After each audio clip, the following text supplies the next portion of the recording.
bantu tekan subscribe ya guys. Jumpa lagi di channel ini guys. Mungkin kalian heran ya kenapa setiap ada servis-servisan itu dibuatin konten. Jadi sebenarnya saya itu sekaligus juga untuk mendokumentasikan konten ini untuk saya sendiri juga guys. Jika suatu saat misalkan diperlukan, saya bisa buka konten saya sendiri untuk saya lihat, dan mungkin kalau misalkan saya lupa, saya jadi ingat tuh ketika saya dulu pernah melakukan ini gitu ya.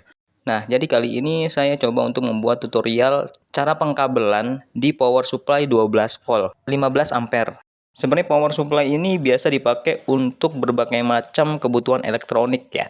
Seperti unit amplifier, unit CCTV, dan bisa juga dipakai untuk neon box, lampu strip, dan berbagai macam alat elektronik yang kebutuhannya itu 12 volt DC.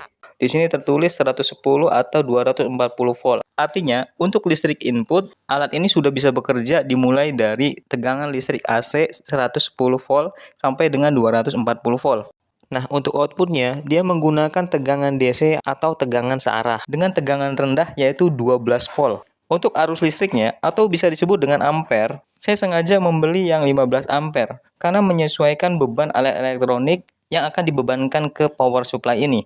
Jadi, semakin bebannya berat, maka ampere power supply-nya juga harus lebih besar. Jika ampernya kecil, lalu alat elektroniknya bebannya berat, maka yang terjadi adalah power supply-nya akan cepat panas, lalu lama-lama akan meleduk. Oleh karena itu, pentingnya kita menghitung sebelum kita membeli produk power supply tersebut, agar tidak terjadi kesalahan ketika kita sudah menggunakannya. Oke, langsung aja kita pemasangan kabelnya.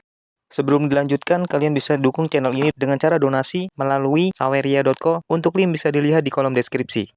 Yang kalian harus tahu bahwa cara pemasangan itu begini guys. Untuk di sini kan, jadi untuk yang di atas ini adalah kode L N, artinya dia untuk AC guys, kabel AC. Jadi cara kode ini adalah untuk yang ada di sini guys. 1, 2. Nah, ini ya. 2 ini nih, 2 kabel ini.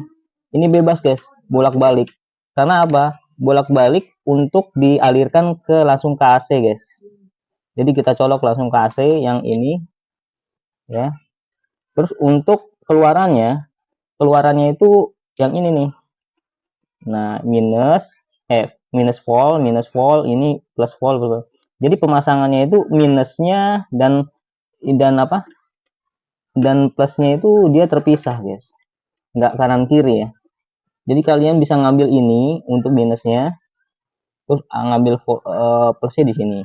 Terus untuk kabel selanjutnya yang lain juga bisa ngambil dari sini, terus yang plusnya di sini. Jadi sebenarnya tujuannya adalah ngebagi supaya bebannya itu nggak fokus ke sini aja gitu. Kalau misalkan kalian cuman pakai bebannya kecil ya satu aja pakai. Tapi kalau misalkan dia bebannya 2 atau kabelnya 2 atau lampunya lebih besar gitu ya, kalian bisa menggunakan colok sini minus plusnya, terus satu lagi kabel dari sini ke sini ngambil. Nah, voltase ini sama ya guys. Yang keluarannya adalah 12 volt juga. Jadi kalian pasang di sini dan satu di sini dan sini. Min plus ya, ini boleh kebalik kalau untuk DC-nya ya. Kalau untuk AC-nya boleh bolak-balik di sini. Boleh bolak-balik. Tapi kalau untuk DC kalian harus mengikuti yang ada di sini. Jadi ngambil minusnya di sini, ngambil plusnya di sini. Jadi nggak boleh salah. Kenapa? Kalau salah ya ini lama-lama bisa meleduk. Panas dia kan kalau dipakainya kebalik. Satu hal lagi, sebenarnya kenapa saya membeli power supply yang seperti ini guys, karena ternyata saya sudah buktikan saya pernah menggunakan power supply ini untuk menghidupkan perangkat CCTV yang menggunakan 6 kamera. Jadi semua kamera dan semua perangkat CCTV-nya dibebankan ke power supply ini. Ternyata sampai 2 tahun pun ini masih awet guys. Jadi kembali lagi ke perhitungan yang saya sebutkan tadi ya. Jadi kalian lebih baik membeli ampere yang besar supaya power supply kalian itu awet. Demikian guys, semoga bermanfaat.